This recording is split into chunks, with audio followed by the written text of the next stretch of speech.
필승. 예, 됐다고 합니다. 자, 그러면은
예, 그 앞에 좀 얘기가 길어져서 바로 시작하겠습니다.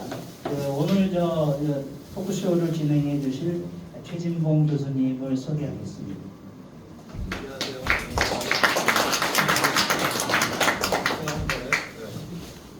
네, 반갑습니다. 저는 성북대학교에서 학생들을 가르치고 있는 최진봉입니다. 저는 이제 해병 많은 이제 논란이 많은데 정확히 얘기하면 제가 군대 중생활 7년 했거든요. 대위로 전역을 했는데요. 입대는 해군을 했습니다. 해군을 입대했는데 옛날 지금은 해군 해병대가 장교들 교육이 분리돼 있어요. 해군 해병대에서 하고 해병대는 이훈단에서 하고 이렇게 하거든요. 근데 예전에는 해군 해병이 같이 교육을 받았어요. 저랑 같이 교육받았던 이제 기수로 해병 간부생 74기가 저랑 같은 기수고요. 저랑 같이 교육받았고, 그리고 이제 저는 지금은 정훈병과가 해병대에 따로 있지만 예전에는 해병에 정훈병과가 없었어요. 그래서 제가 이제 파견 근무를 해병으로 갔죠. 그래서 제가 3년을 근무했어요. 해병 일사단 7연대 멧돼지 부대라고 그러죠. 잘 기억하시고 7연대 계셨던 분 아실 텐데 7연대 멧돼지 부대 정관을 제가 1년 반 정도 하고, 그리고 이제 사단 본부로 올라와 사단 본부에서 1년 반 근무했어요. 그러니까 병으로 따지면 3년을 또 다 채우고 나오고 해병대죠. 도솔관에서 초빙 강연하고, 그 다음에 사단 연병장 잘 기억하실지 모르겠지만 저쪽 편에 야외부대 있거든요. 거기서 무전기도 찍고 그랬었어요. 그래서 제가 해병대에 3년 조금 넘게 근무를 하고, 그리고 이제 대위로 전역을 했는데, 그래서 기수로 하면 저희가 이제 같이 훈련을 받았기 때문에 해병 동기들도 저희가 같이 숙소도 같이 있었고 훈련도 같이 받고, 그래서 74기로 제가 같이 훈련을 받았습니다.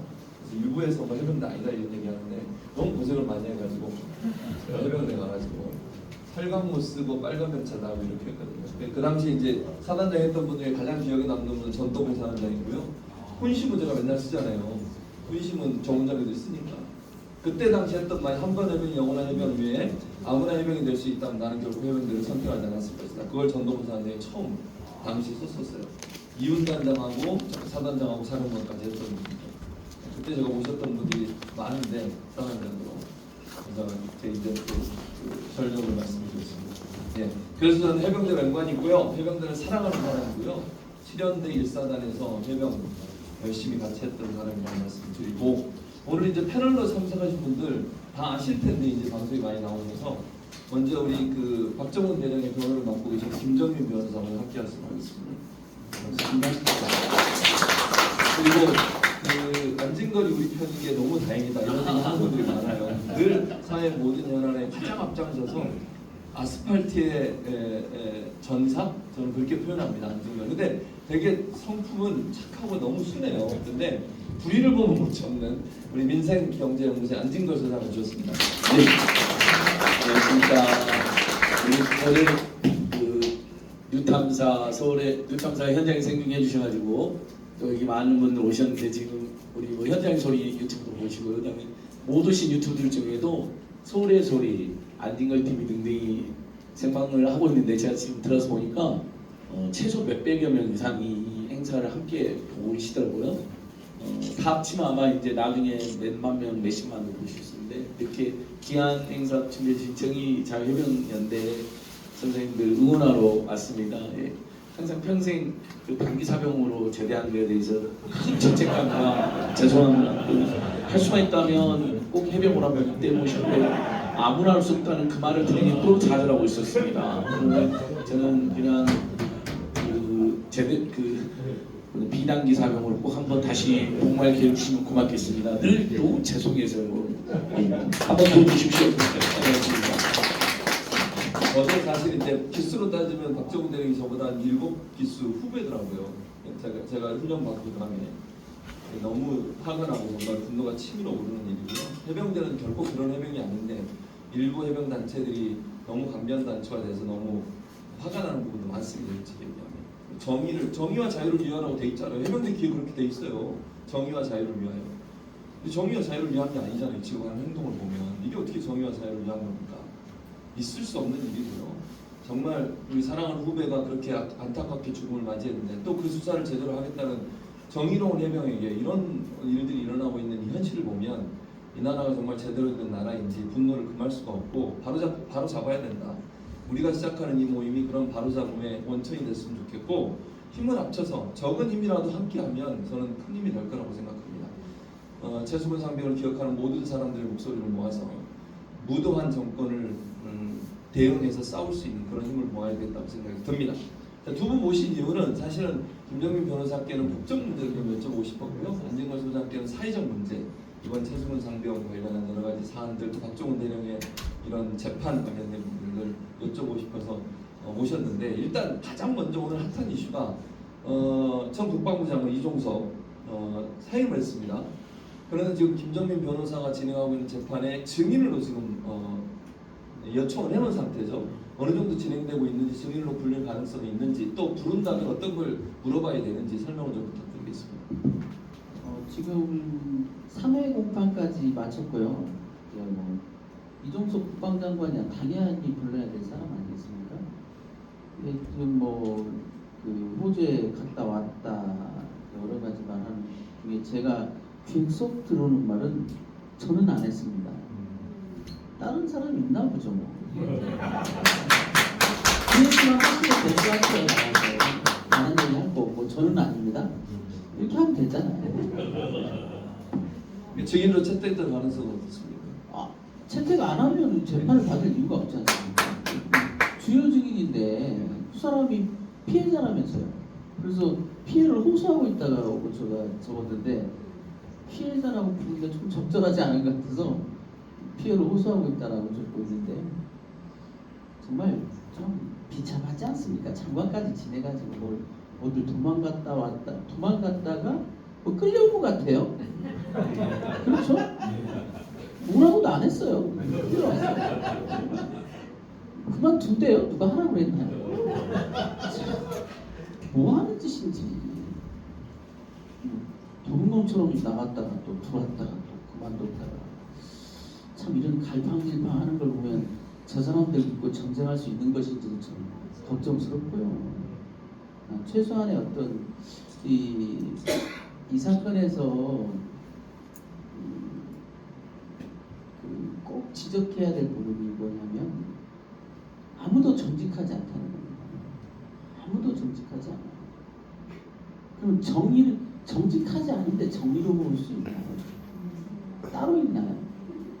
거짓말하면서 정의로울 수 있는 건지 모르겠습니다만 뭐가 그렇게 겁이 나서 말도 못하는 건지 참 안타깝고 그게 용기인데요.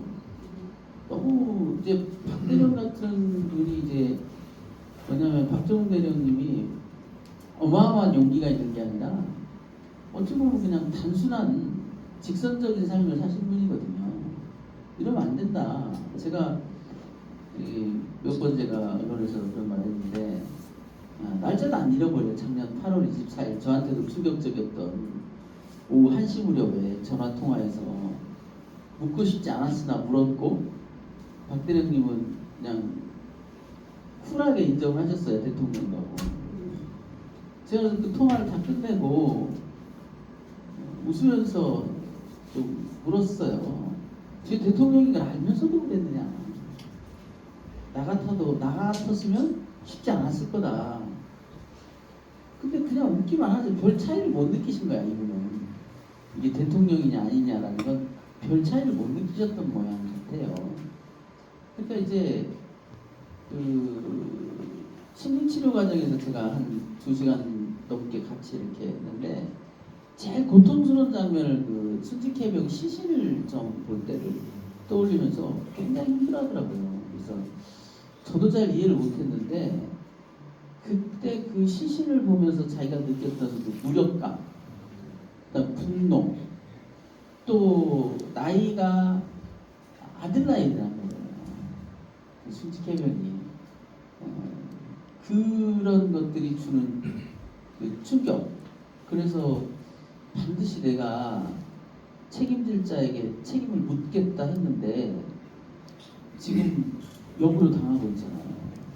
그걸 보면서 참 그렇고 지금 뭐 이 재판은 지금 뭐 이미 끝났다. 제가 처음에 재판을 시작할 때 이 재판은 이 재판에 나오는 증거는 항명의 증거가 아니라 다 외압의 증거라고 단언코 말했는데요. 어떤 결론이 날지는 모르지만 결국 이 하나의 최고 권력의 부패 때문에 또 많은 사람들이 희생되게 생겼습니다. 보면서 안타깝기도 하고 그 중엔 저희 후배들도 있을 것 같고요. 그런데 또 이제 법적인 걸 떠나서 제가 사건 관련해서 어떤 사진들을 쭉 보면서 참 슬픈 사진들이 많아요. 제가 볼 때는 어떤 사진들이냐면 물에 가서 뭘 찾으라고 하니까 뭘 둘러매고 들어갔어요. 뭐 갈 필요 모두 찔러보고 하는데 뭘 찾아야 될지도 몰라요. 왜냐하면 거기 아무것도 없거든요. 그냥 사진 찍으니까 열심히 뭘 찔러봤단 말이죠. 그래서 일선에서 그 병사들은 아우성이었어요. 죽은 사람 찾으려고 산 사람을 이렇게 몰아넣느냐, 우리를 갈아 넣는 것 같다. 말이 안 통한다. 뭐 칭찬합시다. 왜 하냐. 난리도 아니었다고요. 그 일선에서의 분위기라는 게. 그 7월 18일 같은 경우는요, 비가 주구장창 왔대요. 그래서 그 부대 내에서는 좀 빨리 끝내지 이런 분위기가 있었단 말이에요. 그래서 그 행여나 언제나 그 지시가 내려오나를 모두 다 기다리고 있었어요. 전달되어 오는 거는 그냥 하랍니다. 그냥 하랍니다예요. 그냥 내려오는 명령이라고는. 4시가 넘어가니까 그때서야 이제 오늘 그만하자. 뭘 위해서 이런 짓을 하는지 도대체 모르겠다. 그러니까 이런 것 같아요. 저는 이제 이 사건을 통해서 해병대에 대해서 해병대의 그 혼이 모토가 정의와 자유를 위하여라는 걸 몰랐어요. 저는. 정의와 자유를 위하여. 그러면 뭐냐면 냉정히 말하면 그들이 말하는 충성은 뭐냐면 그냥 들어가라면 들어가야 되는 거예요. 우리가 말하는 정의는 뭐냐? 왜 들어가야 됩니까? 라고 묻는 거예요. 그렇죠. 군은 그냥 들어가라 그러면 들어가야 되는 거야. 뭔지도 모른 채. 이 사건에서 제가 여러 매체에서 이제 가끔은 언급을 했는데 이 사건의 불행이 싹튼 그 경위를 보면 굉장히 서글퍼요. 처음에 7월 18일 날 정상적인 지휘 라인에 있던 7여단장은 명확한 지시를 내립니다. 위험하다. 뚝 아래로 내려가지 말고 됐으면 뚝 위에서 봐라. 이렇게 지시를 해요. 그 지시를 내린 이유는 7여단장 주임원사가 아침에 일찍 현장 답사를 다 갔다 왔어요. 그래서 보고합니다. 아까 말씀하신 똑같은 내용이 뭐냐면 지금 주에서 방류를 하고 있다. 산사태가 났다. 내려가 보니까 이거 뭐 물이고 뭐고가 구별이 안 된다. 일단 내려가는 되게 위험하다. 그래서 될 수 있으면 뚝 위로 걸어가면서 하라고 했어요. 그런데 그 적절한 지시가 저는 알고 있는데요. 왜 바뀌게 됐는지. 예, 굉장히 그런 부분에 있어서 현장을 모르고, 첫째, 현장을 몰라요. 보려고 하지 않아요. 뭔가 다른 목적이 있죠. 현장을 보지 않고 다른 목적이 있고.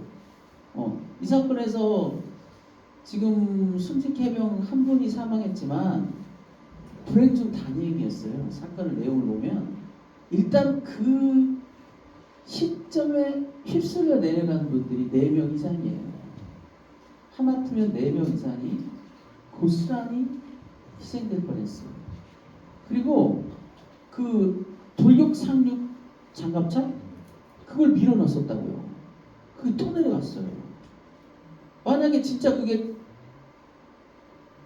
뒤집어지기라도 했으면 안에 다 몰살이에요. 그럴 뻔했다니까요.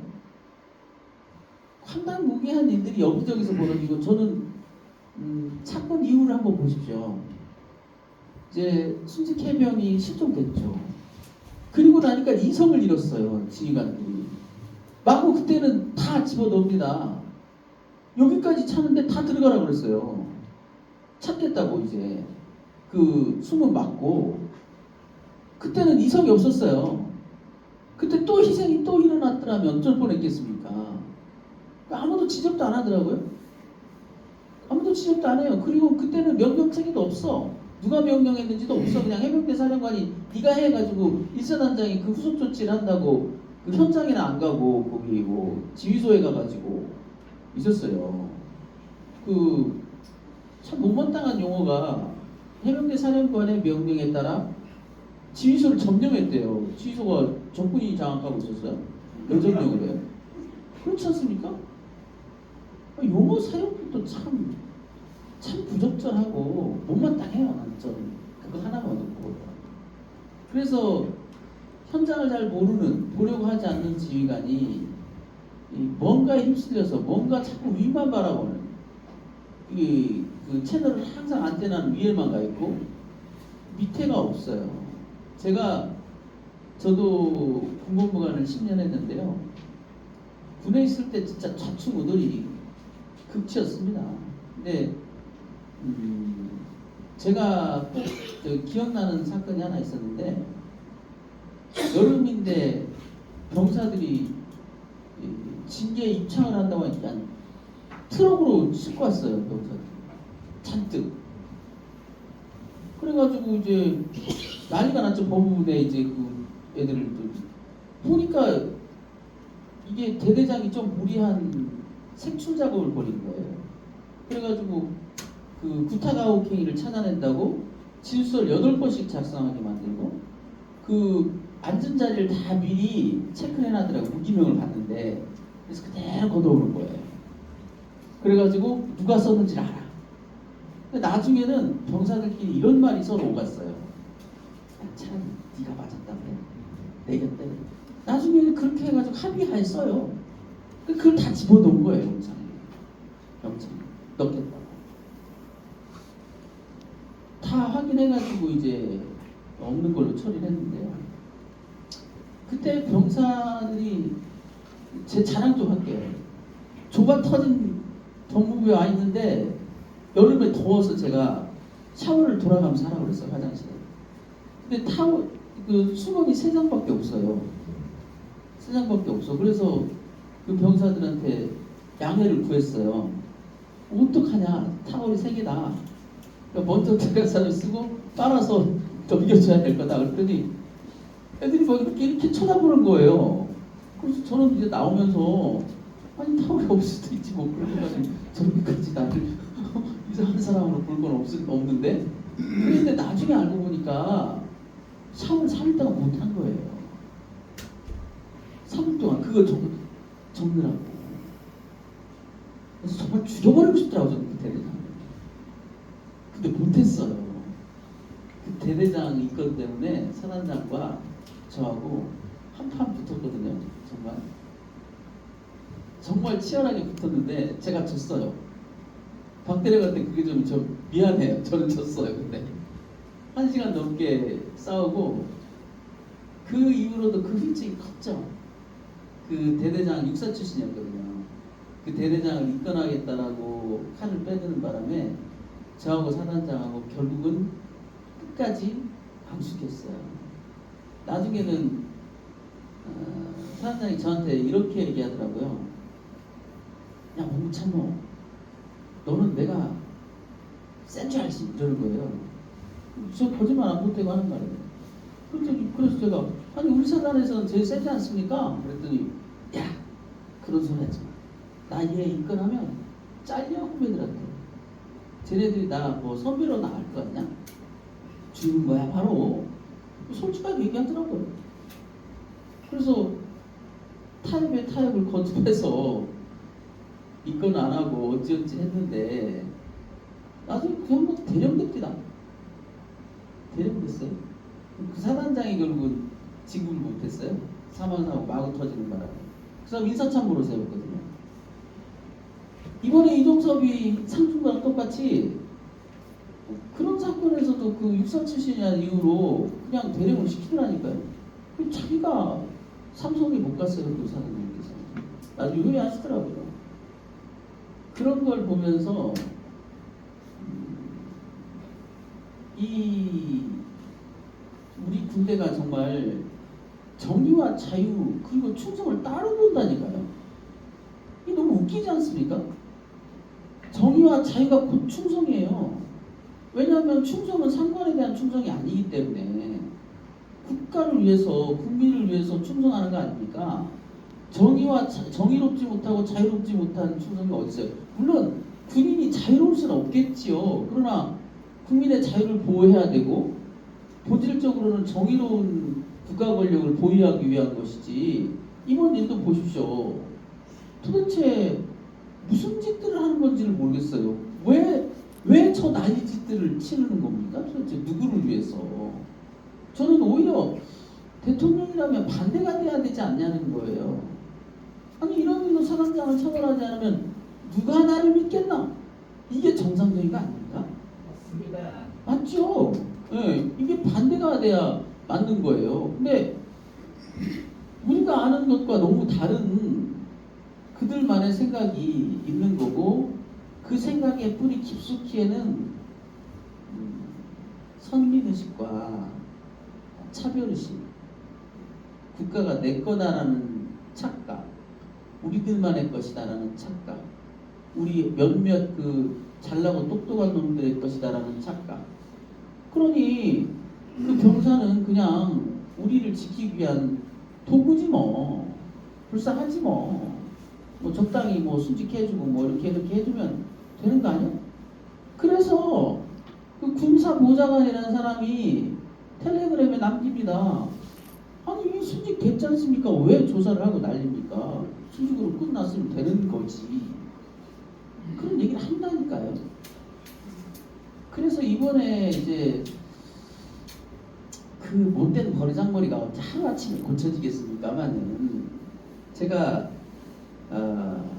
군대는 꼭 우리 군은 666 같다.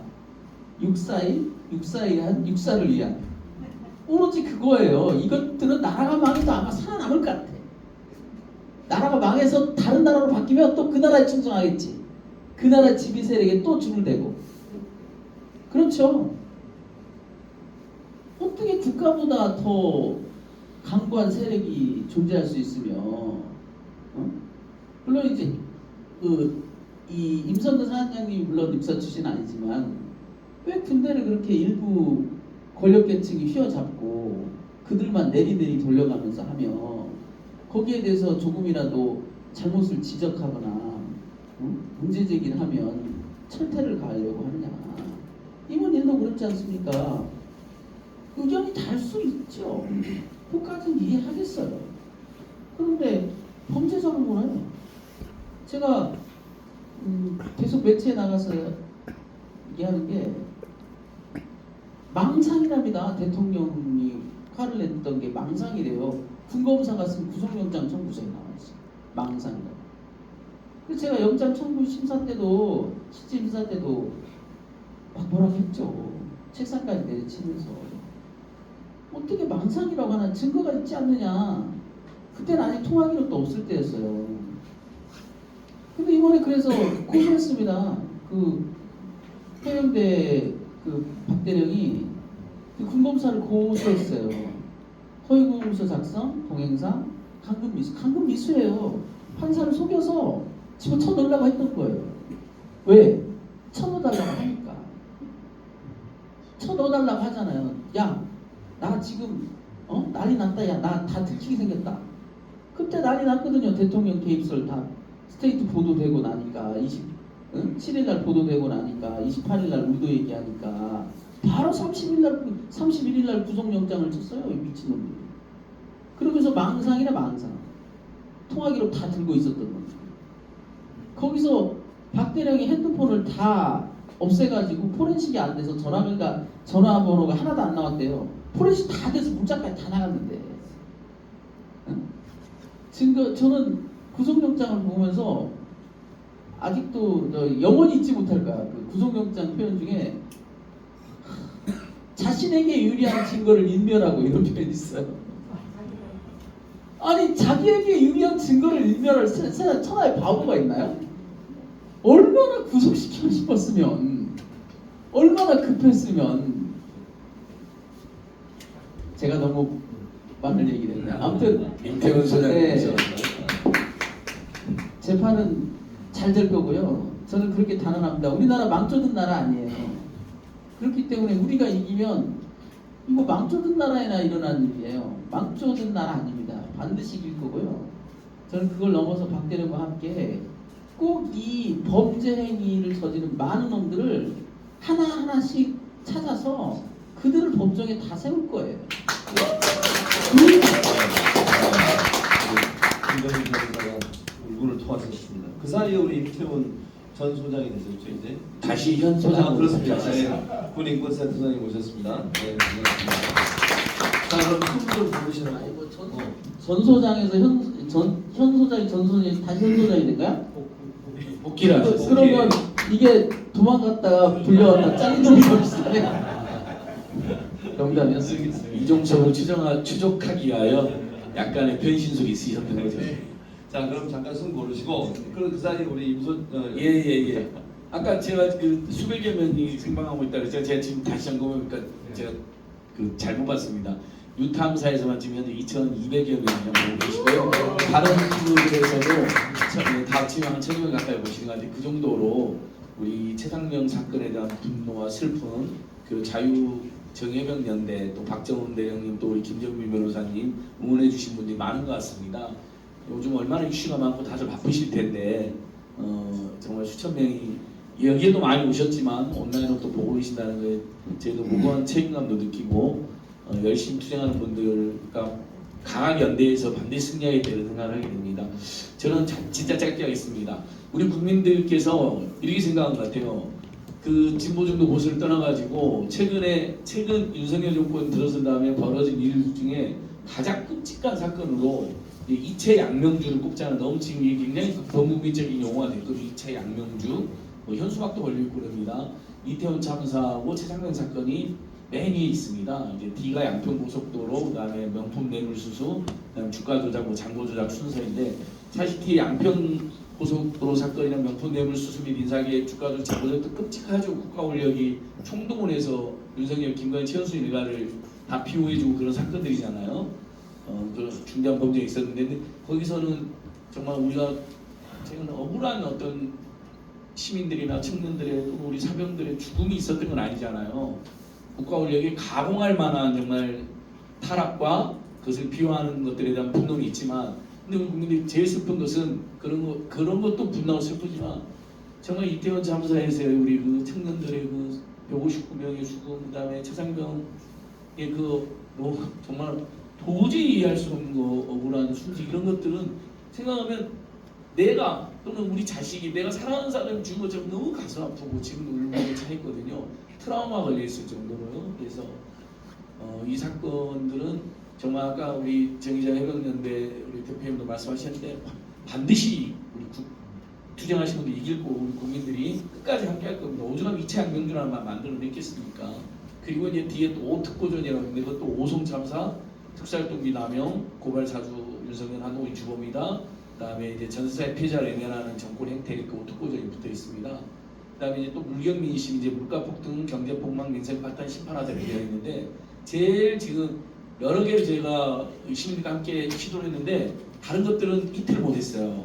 근데 이채양 명주는 국민들께서 그대로 많이 퍼뜨리시고 여러 이미지도 만드시고 이채양 명주는 수리 아닙니다. 국민들의 고통이요 분노의 슬픔이다라는 말까지 만들어가지고 여기까지 왔거든요. 그래서 오늘 정의자유해병연대 분들의 주축으로 박정훈 최상병의 안타까운 죽음을 슬퍼하고 박정훈 대령님을 끝까지 원하는 우리 이 흐름은 저는 범국민적 흐름이라고 생각합니다.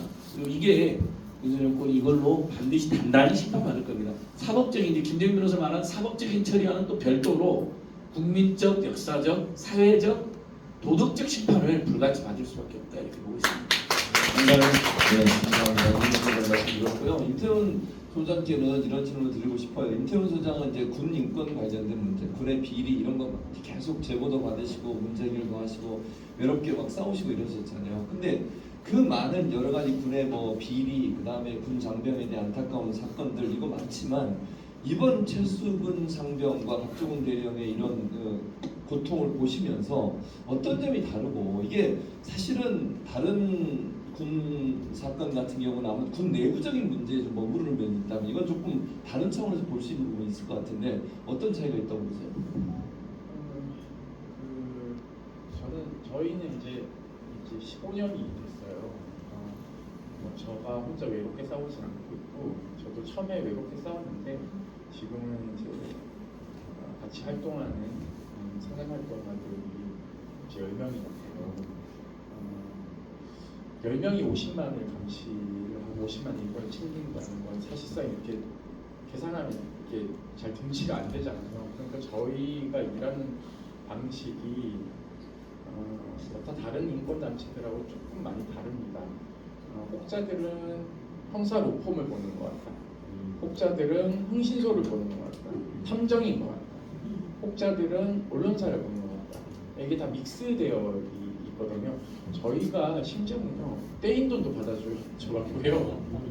그러니까 군은 기상천외한 일들이 굉장히 많이 일어납니다. 우리 사회의 축소판이기 때문에 입법 기능을 뺀 모든 걸 다 가지고 있어요. 그러니까 검찰권도 가지고 있죠.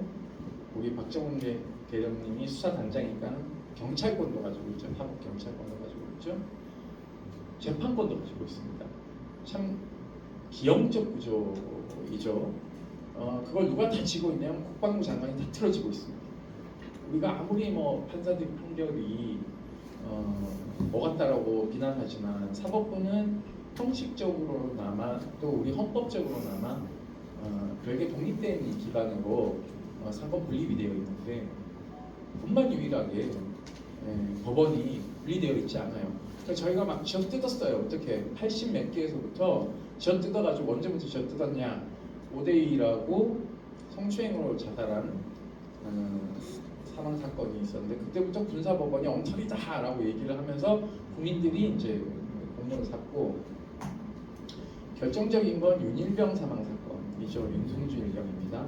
올해 4월 7일이면 이제 10주기입니다. 세월호도 이제 10주기 다가오지만 우리가 기억해야 될 것 중에 하나는 또 윤일병 사망 사건입니다. 이게 군을 획기적인 혁명에 가까운 식으로 바꿔낸 죽음의 은폐를 가져왔던 사건이거든요. 저희가 그거를 7월 말 재보궐선거 끝난 다음 날 폭로를 했습니다. 물론 이제 우리 김영훈 변호사님의 숨은 공로가 있었기 때문에 가능했던 것이기도 하지만요.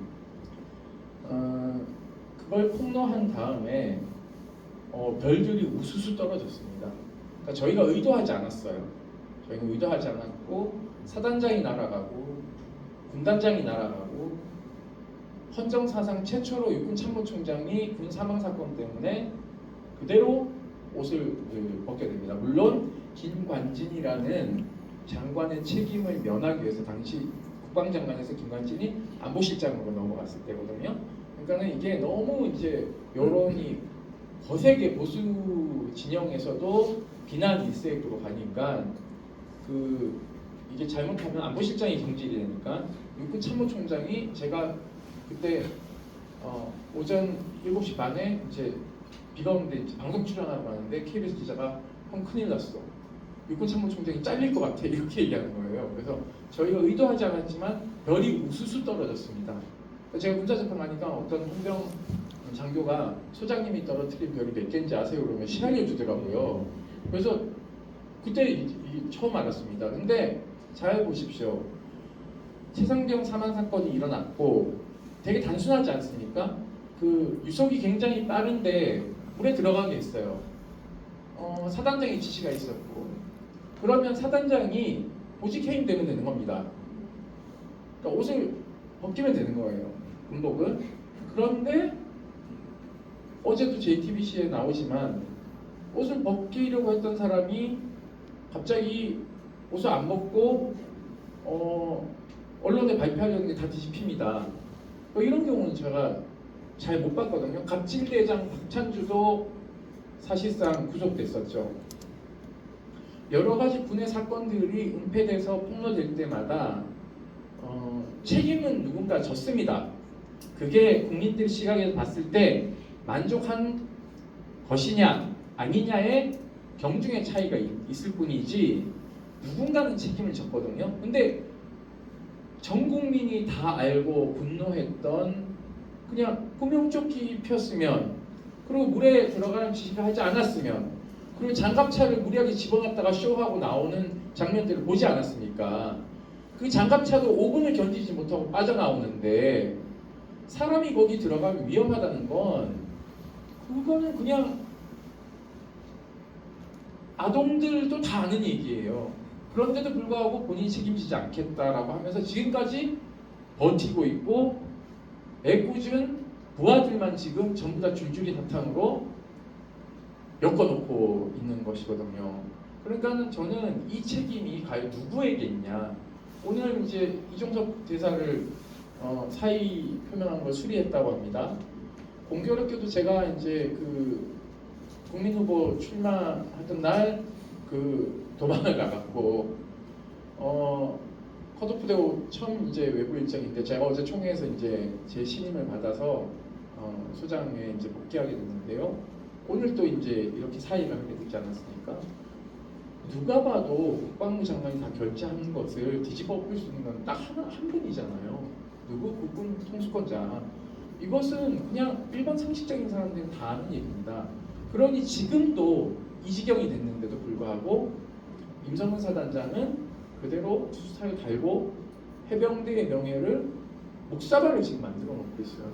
그러니까 엄밀하게 얘기하면요, 군을 쑥대밭을 만들어놨습니다. 누가? 대통령이. 본인이 안보를 그렇게 강조하고 그렇게 군의 사기 진작을 위해서 군을 흔들지 말아라고 주장을 하면서도 불구하고 국군 최고 통수권자가 지금 군을 엉망진창으로 만들고 있습니다.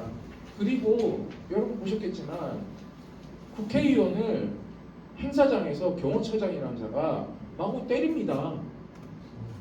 이 모습 어디 많이 보시지 않았어요? 차지 처리하던 짓이에요. 박정희 정권 때. 그런 짓을 버젓이 할 수 있는 게 과연 누구의 생각이고 누구의 판단일까요? 윤석열 대통령이죠. 저는 이 부분에서는 뭐 사법적 책임 뭐 이런 것 다 떠나서요. 저는 그냥 본인이 책임져야 된다고 생각합니다. 그 책임이 저는 뭔지는 잘 모르겠어요. 하지만 우리는 특검이 지금 패스트트랙에 올라가 있고 총선이 끝나면 패트는 국회의장의 결정에 따라서 태워지면 되는 겁니다. 그러면 가결이 될 것이고요. 그러면 이제 그때부터 대통령의 시간입니다. 거부권을 행사할 것이냐, 수용할 것이냐. 그럼 여타의 다른 특검과는 어떤 차이가 있냐? 라는 문제가 여기에 이제 존재하는 것이죠. 수사 외압의 실체가 결국 이종석 장관 한 명이 이 수사 결과를 다 뒤집어 엎었냐? 아니면 대통령의 지시에 의해서 다 뒤집어 엎었냐는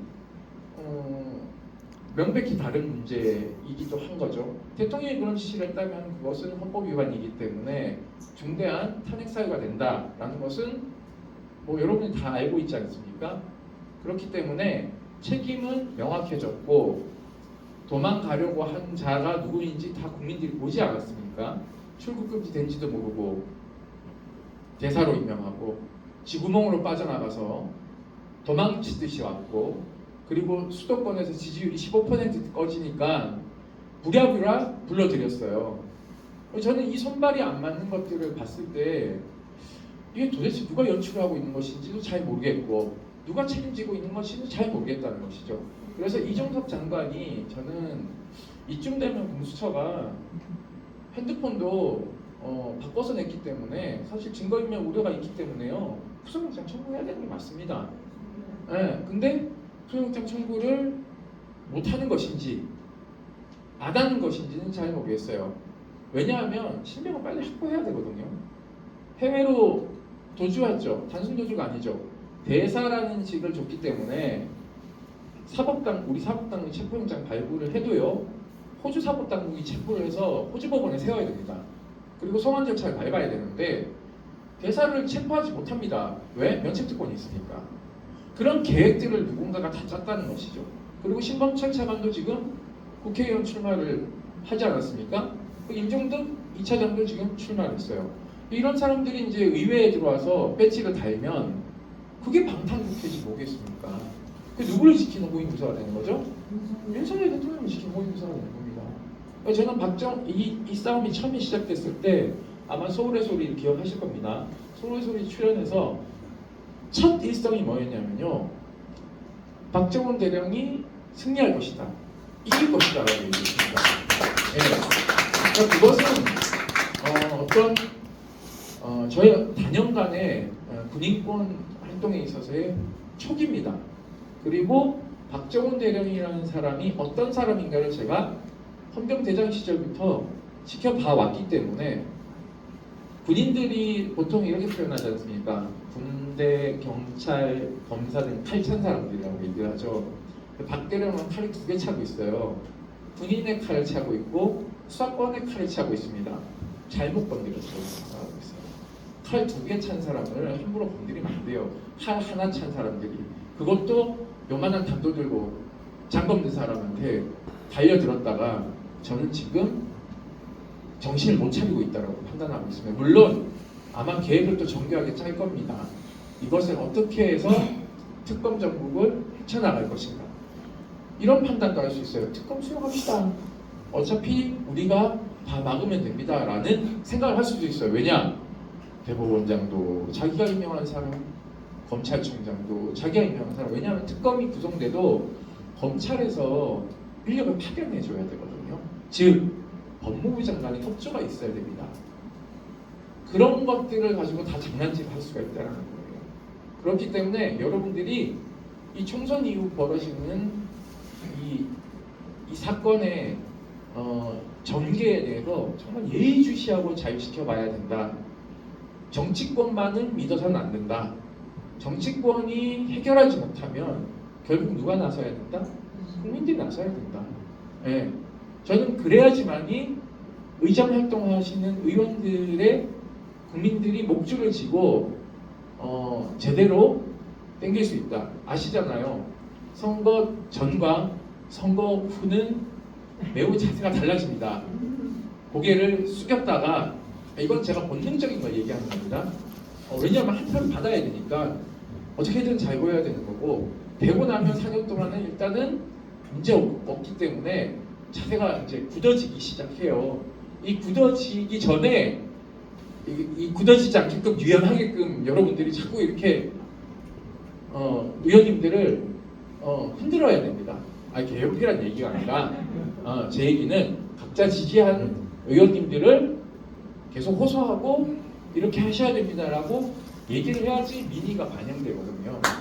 그러니까 그런 부분에서 여러분들의 힘이 매우 중요하다는 말씀을 드리고 싶고 그렇기 때문에 제가 컷오프 된 것에 대해서 너무 슬퍼하지 마시라. 왜냐하면 저는 인권운동 현장에서 할 수 있는 역할을 다 하면 되는 것이고요. 그게 어떻게 보면 또 다른 시민들과 함께 박정훈 대령을 지키고 최상병의 억울한 죽음과 수사외압의 실체를 밝힐 수 있는 또 다른 동력과 힘을 만들 수 있다라고 저는 생각을 하고 있습니다. 이제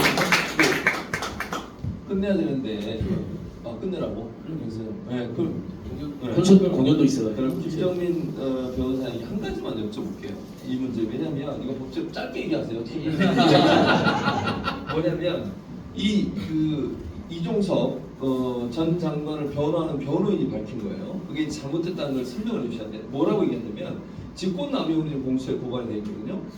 남용할 직권이 없다는 거예요. 직권이. 이유는 사망 사건은 외부에 수사하게 돼 있는데 국방부 장관은 거기서 지휘하고 감독할 권한이 없기 때문에 직권 남용으로 고발된 걸 자기는 인정할 수 없다 이렇게 얘기했어요. 어떻게 생각하세요? 자기가 인정하고 말고가 중요한 건 아닌데 관심 없습니다. 대통령이 중요한 거죠. 지금 대통령 탄핵이냐 아니냐가 중요하지. 그렇지 않습니까? 이미 그 영역에서의 싸움 끝났고요. 끝났고 국가가 위기에 빠지지 않도록 현명하게 잘 처리해줬으면 좋겠고 국방부 장관도 잘 변호하시기 바라고요. 저는 변호인이 현명하게 빨리 이걸 지목해서 풀려나갈 거라고 생각합니다. 네, 감사합니다. 오늘 이렇게 윤태호 김정민 변호사, 안진걸 변호사 세 분 나오셔서 좋은 말씀 해주셔서 감사드리고 저희가 이제 함께 말씀 나눴지만 이 말 들으신 말씀을 기반으로 해서 여러분도 함께 힘을 모아주셔서 박정훈 대령의 억울함을 풀고 최수근 상병의 그 순직을 영예롭게 만드는 길은 진실을 파악하는 거예요. 누가 지시를 했고 누가 최종점에 있고 어떤 사람이 이걸 오거나이즈해서 이걸 밀고 가고 있는데 이걸 밝혀내서 반드시 책임 물어야 돼요. 임기 때 못하면 이게 끝나고라도 해야 되는 거 아닙니까? 그게 우리가 해야 될 일이죠. 국민이 해야 될 일이고 그것이 바로 해병대 정신이고 해병 전후에 우리가 얘기하는 자유해병연대 반드시 해야 될 일이라고 생각합니다. 말씀만 드리면 제가 이제 이 사건 터졌을 때 이종석 장관을 탄핵해야 된다는 얘기를 수리남에 나와서 처음 했습니다. 네. 그러니까 탄핵을 해서 6개월 이상 발을 묶어둬야 도망가지 않고 증거인멸을 하지 않는다라고 얘기를 했는데 공교롭게도 탄핵을 잘 밀고 민주당이 가시다가 그때 이재명 대표께서 단식 농성을 하고 있어가지고 이제 힘이 좀 붙이셔가지고 이게 이제 엎어졌어요. 그러자마자 대통령이 짱 보고 있다가 자진 사퇴하는 방향으로 해서 도주를 뒤로 빼돌린 겁니다. 그래서 제가 그때 도망갈 것이다라고 했는데 정말 딱 맞아떨어졌어요. 그러니까 이게 촉이라는 게 이분하고 저하고 합이 잘 맞기 때문에요. 이 합이 하나 둘 한번 역으로 보시면 다 맞아떨어지고 있습니다. 그렇기 때문에 여러분들 힘을 더 내시고 총선만이 끝나면 다 해결될 것이다라고 생각하시면 오산이다. 총선이 끝나고 나서 시작이다. 라는 말씀을 드리고 싶습니다. 아마 저도 한 말씀 못 드렸는데 국민들께서 또 어제 오늘 절망한 게 이 사건을 자그마한 사건이라고 대통령실 고위 관계자 우리 해병대 선후배님들이나 전우들이나 유가족들이나 또 그 현장에서 생존해가지고 트라우마에 시달리는 분들은 처음에 윤석열 오딩은 이만한 사건이라고 표현했고요. 그 다음에 이제 자그마한 사건이라고 하잖아요. 진짜 천벌받을 놈들이라고 생각합니다. 네. 감사합니다. 바쁘지 않게 해주셔서 감사하고 세 분의 말씀 잘 들었고요. 예, 질문 있으세요? 네, 말씀하세요. 이종석 장관의 변호인이 직권남용이 아니라고 했잖아요. 그럼 한 명도 아닌 거 아닙니까? 맞습니다. 그래서 그게 이제 전 변호인, 저 전에 변호했던 분이 이 수사 지휘권의 대상이 아니다. 그러니 명령권도 발생하지 않는다라고 주장했거든요. 그 얘기는 연관이 있습니다. 아예 직권 자체가 없으면 직권 남용도 안 되지만 항용도 안 되는데요. 근데 문제는 국방장관은 우리한테만 문제가 된 게 아니거든요. 그 해병대 사령관에 대한 그런 것들이랄지, 그 다음에 조사본부에 대해서 또 2차 외압을 행사한 거랄지, 이런 것들은 어떻게 해명할 건지. 그러니까 그런 걸 이제 죽을 깨를 낸다 그러죠. 옛날에는 죽을 깨를 내고 있는 거죠. 왜냐면 그리고 그렇게 수사지휘권이 있다고 동네방네 떠들고 다녔어요. 서류에도 가득합니다. 자기들이 만든 서류가 이렇게 쌓여 있어요. 그래서 그걸 그때요 구속영장에서 뭐라고 한지 아세요? 그걸 두고 우리가 수사지휘권이 없지 않냐 그러니까 법률에 무지래. 네. 무식한 소리 하지 말라고. 해달라고 구속영장이 아니 법학 박사님한테 법률 보시네. 그때 그 얘기했던 거예요. 그게 지휘권이 없다. 여러 가지 체계적 해석에 의하면 지휘권이 발생하지 않기 때문에 항명이 될 수 없다라고 이렇게 논리적으로 설명했더니 무식한 소리 하지 말라고. 지금 와가지고 이제 무식한 소리 하는 거예요. 이제 자기들이 죽을 깨를 내는 겁니다. 그거는 그렇게 하라 그러세요. 원래 매를 버는 방법을 잘 아니까 계속 매를 벌겠죠. 뭐. 예, 감사합니다. 저도 이렇게 질문 하나 드리겠습니다. 예, 말씀. 저는 뉴질랜드 교민이라서 정말 이해가 안 되는 부분이 있는데요. 이게 해병대 어떤 일이 어떻게 대통령실까지 올라가서 또 윤석열이라고 하는 대통령이 그가 해병대 출신인지 모르겠지만 어떻게 그것이 거기까지 그렇게 서로 연결되는지 윤석열 대통령과 그 사단장과의 관계가 어떤지 좀 궁금하네요. 혹시 그런 관계가 나온 게 있습니까? 지금은 명확하게 나온 건 없지만 정황 증거들은 있죠. 여러 가지 수석 보좌관회의가 열렸다. 그리고 이 사인을 하고 그대로 발표하는 걸 뒤집어 엎었던 것이 대통령실이고 안보실 2차장과 통화한 내역들이 다 나오기 때문에 사실은 이제 법적인 증거로 가야 되는 거고, 그리고 이제 보직 해임이 사실 있었냐 없었냐에 대한 부분도 김병주 의원이 국회에서 하루 짐을 싸고 조출 명령이 난 것들이 지금 하나도 밝혀지고 있지 않습니까? 그러면 이거를 뒤집어 엎은 사람이 누군가가 이제 핵심적인 것이 남는데 좋은 질문을 해주셨는데요. 사실 그건 수사를 해봐야 되는 사항이기 때문에 이게 이제 정확하게 밝혀야 되는 건 대통령실이 장관에게 어떤 누구와 명령을 전달했느냐. 그 국방부 장관의 사인을 뒤집어 엎을 수 있는 사람은 안보실장도 아닙니다. 2차장도 아니고요. 유일의 분야의 대통령 한 명이고요. 제가 이제 한 말씀만 덧붙이면 저는 처음엔 대통령 단순 경로서를 더 확률이 높다고 봤어요. 보고를 받고 어떤 법률적 이유 때문에 격분했다. 근데 현재까지 나와 있는 정황 증거를 쭉 제가 분석해 본 바로는 노비설이 좀 더 확률이 높은 것 같아요. 그 임성근 사단장이 임성근. 그 같이 근무했다는 거 아닙니까? 김태호랑 예전에? 아니 그런 차원보다는 그러니까 이제 친해서 예. 가까워서 쟤를 좀 돌봐줘야지 이런 차원이 아닌 것 같아요. 왜냐하면 그런 이미 군에서 버린 카드이기 때문에, 왜냐하면 안보실 그 해병대 사령관이 버렸고요, 국방장관이 버렸지 않습니까? 군 자체에선 구해주지 않을 거라고 봐요. 왜냐하면 그분이 육사 출신도 아니에요. 군에서는 비주류입니다. 비주류. 그분을 위해서 안보실에 나섰다? 차라리 그랬으면 좀 이해라도 하겠어요. 그게 아니고 여러 가지 정황상으로 보면 노비설이 좀 더 확률이 높은 것 같아요. 아니 그러니까 초기에는 이제 민성근과 김태호의 연관설이 쭉 있었는데 뉴질랜드에서 여기까지 오셨다고 하니까, 근데 저희들 최근의 분석은 윤석열이 이태원 참사에서 159명이나 어마어마한 희생과 그 참사했었는데 거기 1박 2일 만에 나타나가지고 여기서 이렇게 많은 사람들이 죽었나 삿대질하고 내진탕 압사 내진탕이었죠. 소리 막 찌르지 않았습니까? 그래서 그 사건의 최고 책임자는 서울경찰청장과 경찰청장, 그다음에 남장과 오세훈 씨한테 그 4명을 비호를 하지 않았습니까? 끝까지 그 동일선상에서 야 그걸 왜 그만한 일로 임성근이 책임을 져야 돼? 끝까지 이상민을 비호하지 않았습니까? 그 연장선상에서 로비도 있었을 수 있고 근무연도 있을 수 있는데 그 정서 이런 일로 왜 자꾸 나랑 같이 일하는 사람들을 책임을 물으려고 하는, 그게 크게 작용했다고 저는 보고 있습니다. 또 하나 이유는 이렇게 설명이 돼요. 여러분 잘 기억나는 오천에 해병대도 오천 있잖아요. 오천에 엄청난 물난리가 났어요. 그 옆에 오천에 하천이 흐르거든요. 하천이 범람해가지고 오천 전체 아파트가 지하 주차장이 다 물에 잠긴 때, 그때 이 누구야 일사단장이 상륙 장갑차를 출동을 시켰어요. 그게 언론에 대서특필이 됐어요. 언론의 종편들이 그거를 그 보수 언론들이 일면에 그 사진 장갑차가 수해 현장을 가는 장면을 해병대 병사가 앞에 나와 있고 이걸 막 사진을 찍어가지고, 그래가지고 윤석열이 그 다음에 거기 가서 격려를 해줬어요. 일사단장을. 그것도 하나의 이유로 보는 관점이 있어요. 그 당시에 PD 수첩에 그 그게 이제 지난번에 잘 다뤘죠.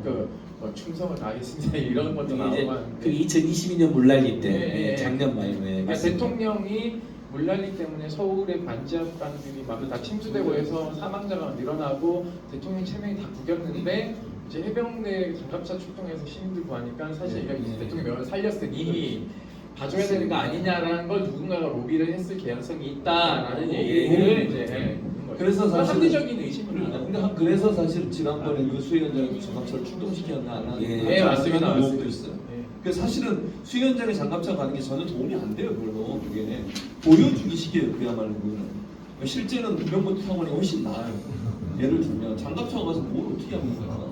수행을 하면 고무보트 가가지고 IBS 가서 이대대 애들이 가는 게 훨씬 낫지. 그러니까 물론 이제 포항에 물난리가 났을 때 물이 이렇게 이제 유속이 있는 게 아니라 이제 차 있는 거고, 그러니까는 장갑차가 할 수 있는 역할이라는 게 있지만, 낙동강 제가 이제 영주가 고향이기 때문에 그 물난리가 나면 거기 유속이 되게 빠르거든요.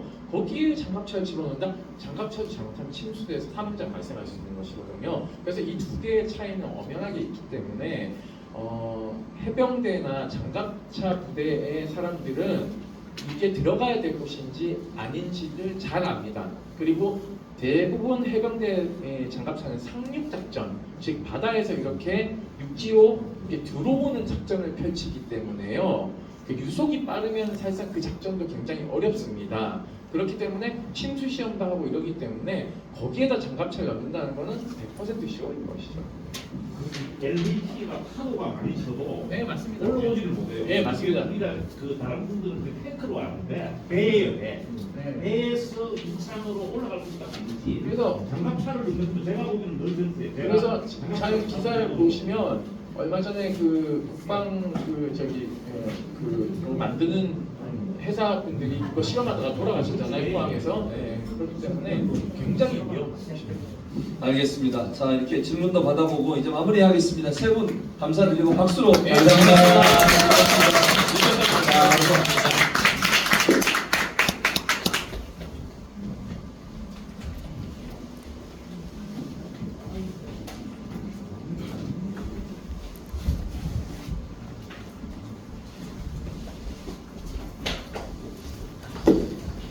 이거 시간이 좀 많이 지체됐는데요.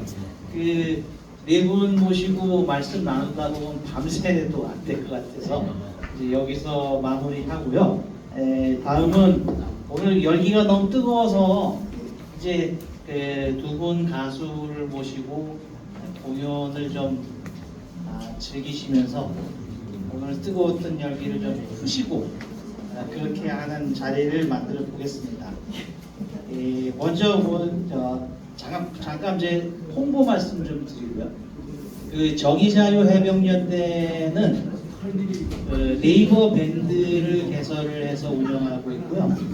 그다음에 페이스북의 그룹에도 저희가 개설을 해놨으니까 방송을 보시는 분들은 네이버 밴드나 페이스북의 그룹에 오셔서 정의자유해병연대로 들어오시면 되겠습니다. 그럼 다음으로는 초대 가수 이지상님을 모시고 기차는 그 새벽을 떠났다. 그 다음에 보드카. 이따가 끝나고 한잔 하시면 되겠는데요. 오늘 이지상님을 모시겠습니다.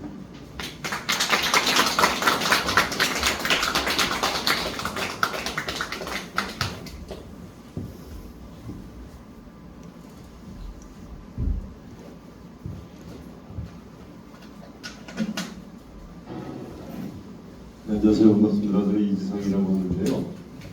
여러분들은 차별을 하시는 것 같은데 조금 아까 저희 나가실 때, 편을 나가실 때는 이런 박스가 아니었습니다.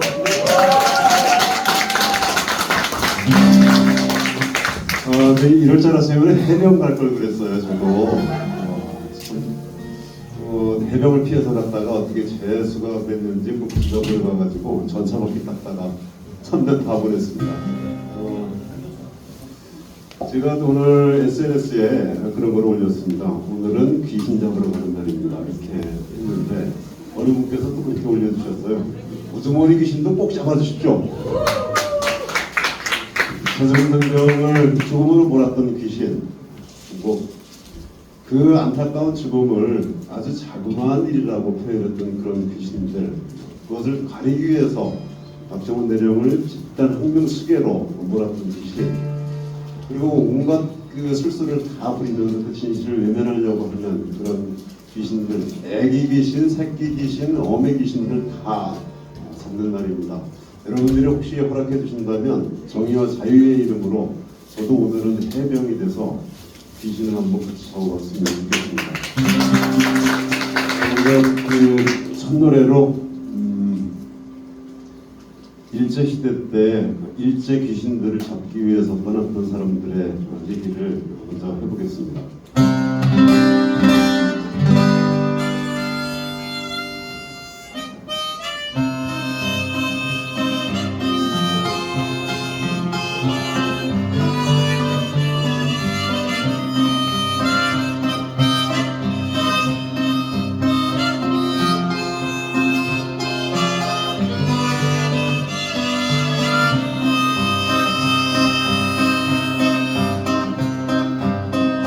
저는 여기에서 떠났다. 황제의 밀서를 가슴에 숨긴 이정과 이상 서로를 태우고 기차는 그 새벽을 떠났다. 기차는 여기에서 떠났다. 양치의 들판에 무명질거린 대한국이란 정군을 태우고 기차는 그 새벽을 떠났다. 무엇을 있을까 깜짝하버렸을까. 엽시 같은 고려인들 모두 태우고 비구름처럼 눈보라처럼 천한 기적이 칸칸이 달려갔다.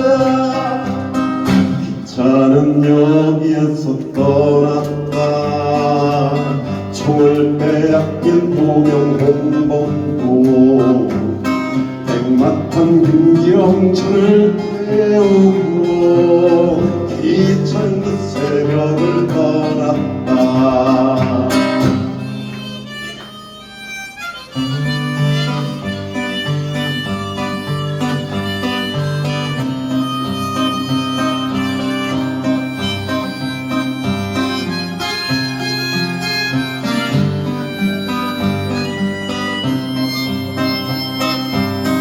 기차는 여기에서 떠났다. 헤이그로 하얼빈으로 떠났다. 우즈벨 카자흐로 떠났다. 기차는 그 새벽을 떠났다. 철이고 멀고 끝없는 곳으로 떠나서 슬픔만 돌려보내고 정작 그들은 다른 사람도 그리운 모양 발굴이었다. 정작 그들은 다른 사람도 그리운 모양 발굴이었다.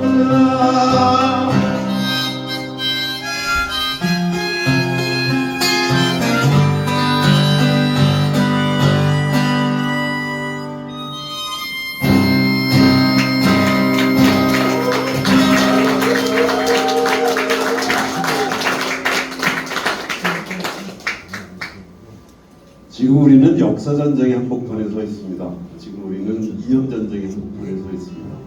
절대 질 수도 져서는 안 되는 그런 싸움의 한복판이죠. 그 귀신들의 우두머리의 용어에 의하면 공정과 불공정의 싸움이기도 합니다. 그리고 정의와 부정의의 싸움이기도 하고, 또 역시 귀신 우두머리의 용어에 의하면 상식과 비상식의 싸움이기도 합니다. 참된 상식, 또 참된 정의, 또 그리고 참된 공정을 위해서 싸워주시는 여러분들은 정말 이 시대의 독립군들이시라고 생각을 합니다.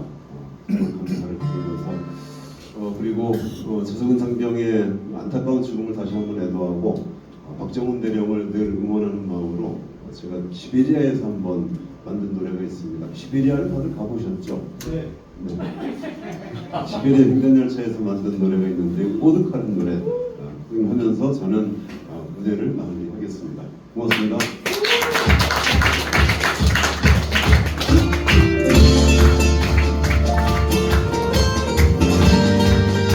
이걸 조금만 더 내려보겠습니다.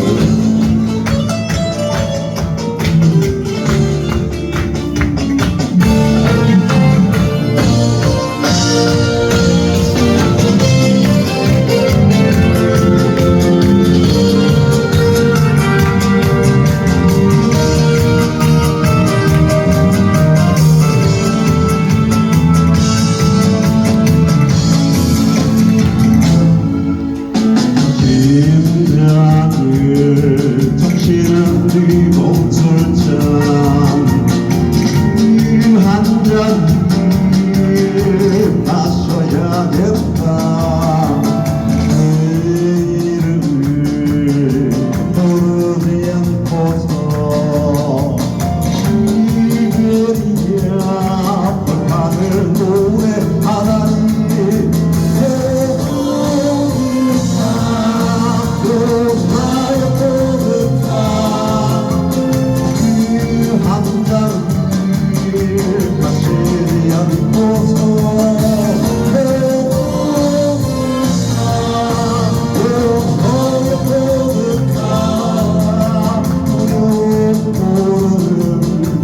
사랑을 꿈꾸다니 이룬 덕지는 사랑을 꿈꾸다니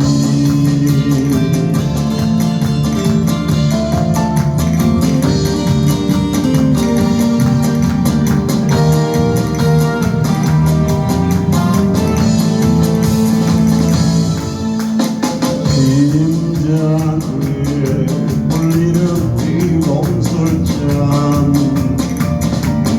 한잔 마시고 싶다 내 이름을 부르지 않고서 아이카리 별빛을 노래하다니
고맙습니다.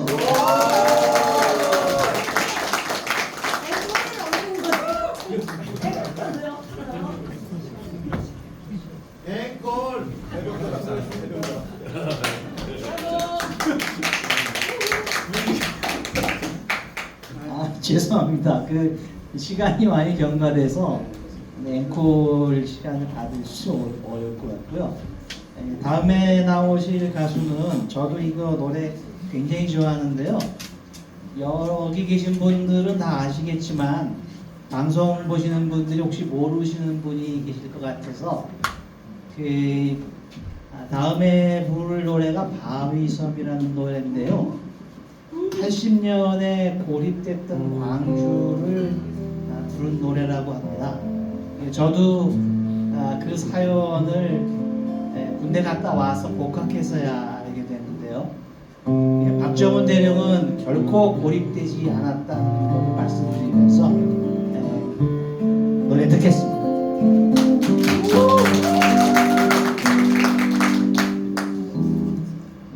박정훈 대령이 참 멋있었어요. 근데 되게 외로우실 것 같다는 생각을 좀 했습니다. 박 대령을 위한 노래입니다.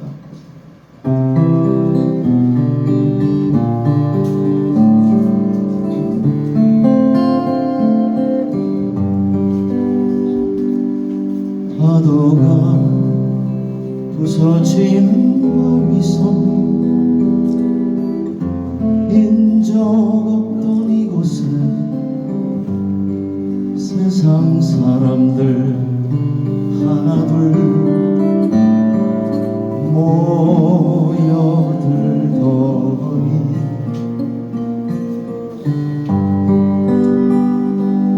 어느 밤 폭풍우에 휘말려 모두 사라지고 남은 것은 바위섬과 흰 파도라네.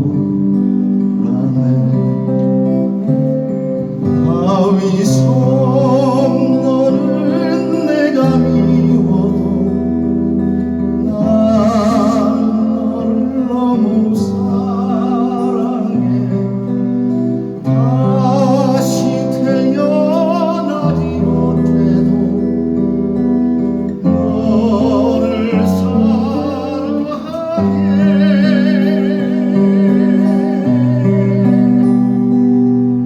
이제는 갈매기도 떠나고 아무도 없지만 나는 이 바위섬에 살고 싶더라.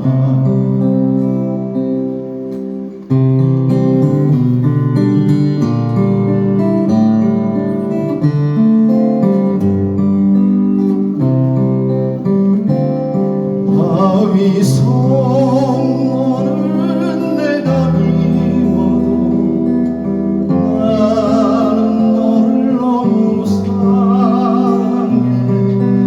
다시 태어나지 못해도 너를 사랑해.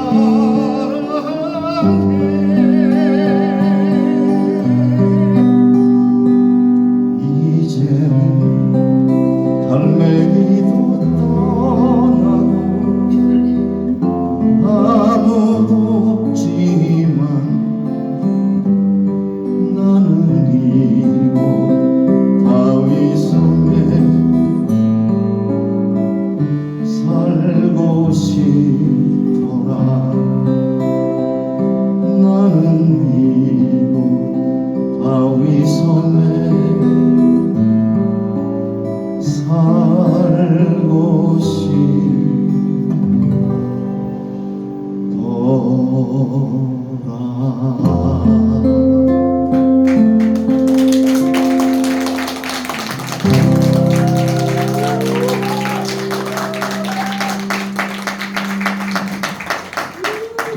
외로운 섬 같은 그런 느낌, 박대령님께 그런 인상을 제가 받았었어요.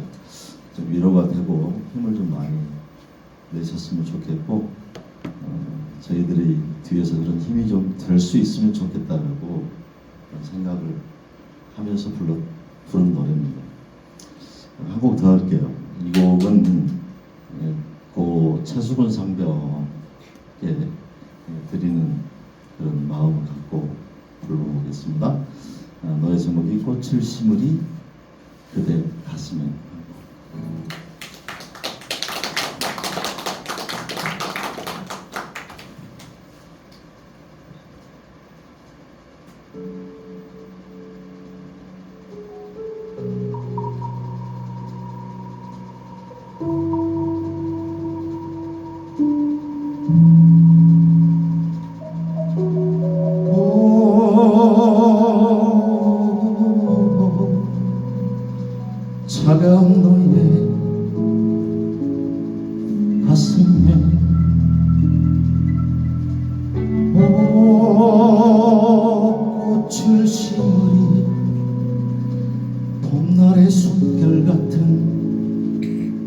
꽃을 심은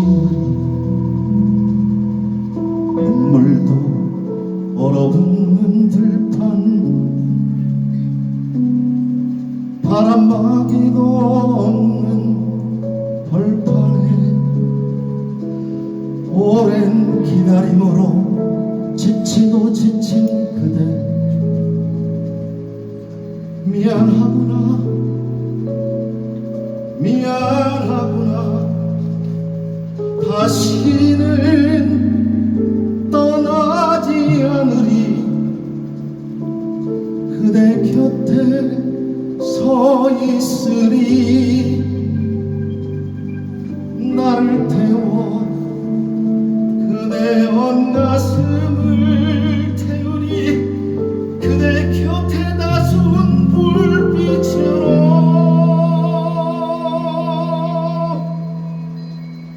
서 있으리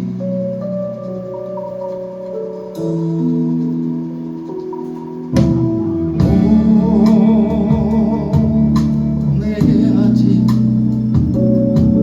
따스운 온기가 남아있다면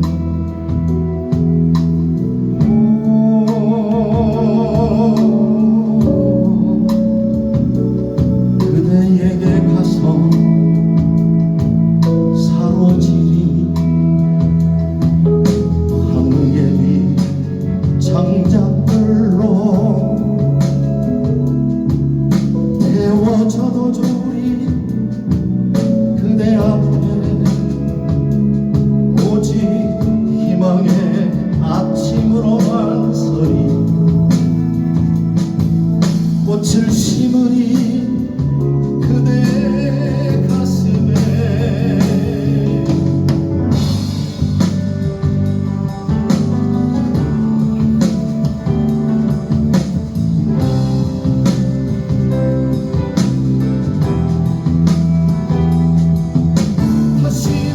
다시는 떠나지 않으리 그대 곁에 서 있으리 나를 태워 그대 온 가슴을 녹이리 그대 곁에 나순 불빛으로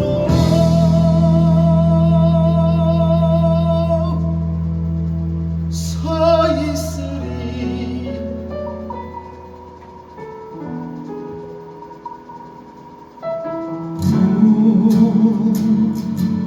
내게 아직 따스운 온기가 남아있다면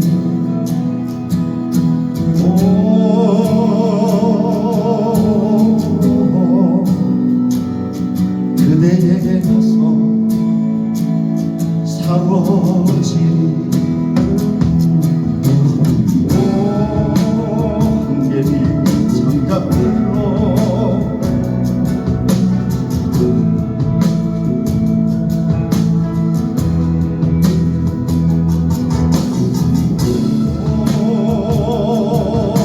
남아있다면 꽃을 심으리 그대 가슴에 꽃을 심으리 그대 가슴에 꽃을 심으리 그대 가슴에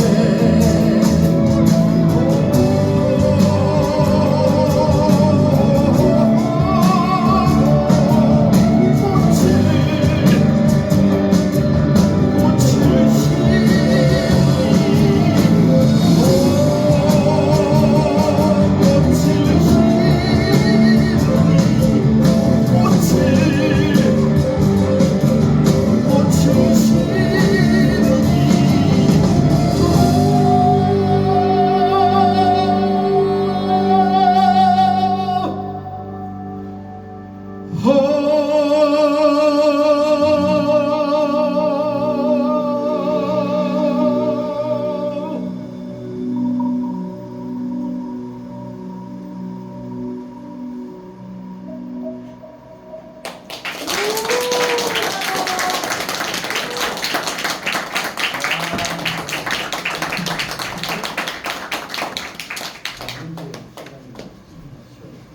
가수 김원중이었습니다.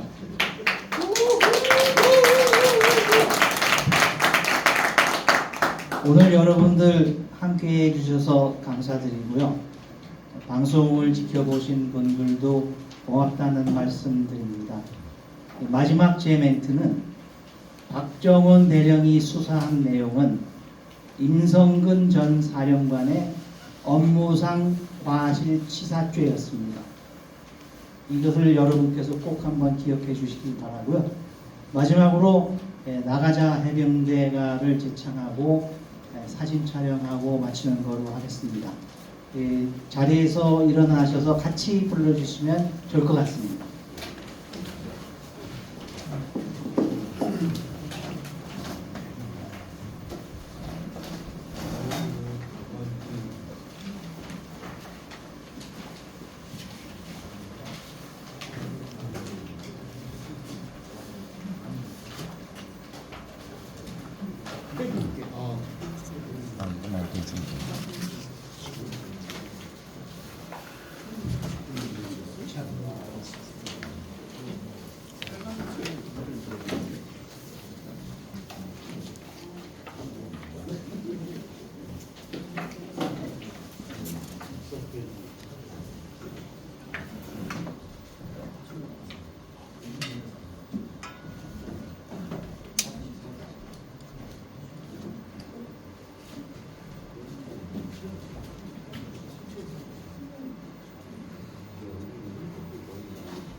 자, 준비하는 거는 다 끝났는데요. 아까 왜 그 관계자만 사진 찍어가지고 서운하셨죠? 그래서 자, 다른 분들 다 무대로 나오시죠? 예, 출연자 오신 분들 같이 찍는 다 시간을 갖도록 하겠습니다. 자, 시간이 없습니다. 아직 빨리 끝내야 되니까 다 나오세요. 앞으로 나와주세요. 네, 일단 저기 뭐 들고 찍어야 돼. 올라오세요.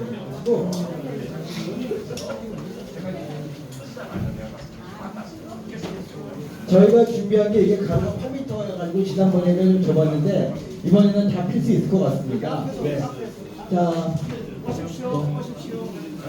자, 우리 빨리 찍고 더 좋은 시간을 가져야 되니까요. 자, 우영 회장님도 오시고요. 자, 안진걸 선생님도 오시고요. 김원중 선생님도 오시고요.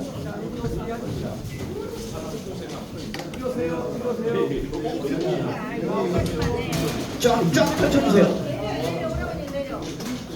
자, 그리고 주위의 분들은 핸드를 배를 들고 찍도록 하겠습니다.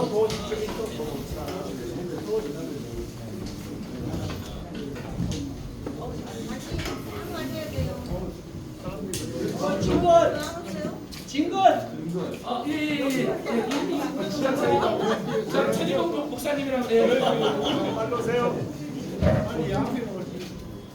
이상 다스님 오세요. 안진걸 소장님 가운데로 오세요. 아니야.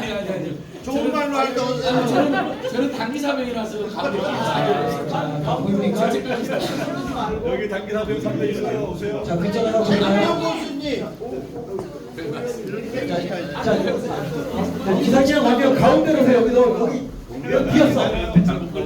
이쪽 비었어요. 좀 당기셔야 됩니다. 거기 끝에 계신 분 좀 들어오셔야 돼요. 자, 관장님 쭉 당겨주세요. 좀 안쪽으로 들어오셔야 돼요. 거기 너무 안 나옵니다. 좀 더 들어오세요. 여기 발까지 들어오세요. 대변대 팬클럽. 정우 팬클럽, 해병대 팬클럽. 자, 됐죠? 됐습니다. 하나, 둘, 셋. 자, 들어오셔야 돼요. 파이팅! 일로 오세요. 아니 들어가시든지. 한번 더 걸려요 머리. 해병 화이팅!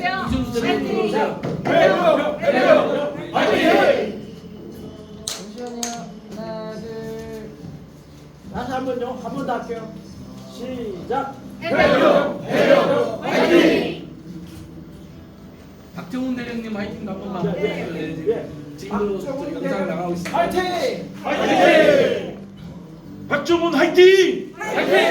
화이팅! 화이팅! 화이팅! 화이팅! 뒤꿈치 들어. 자.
예, 저 버퍼링이 좀 심해서 시청하시느라고 고생 많으셨습니다.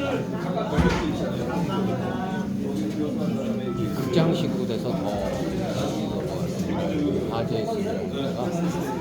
자,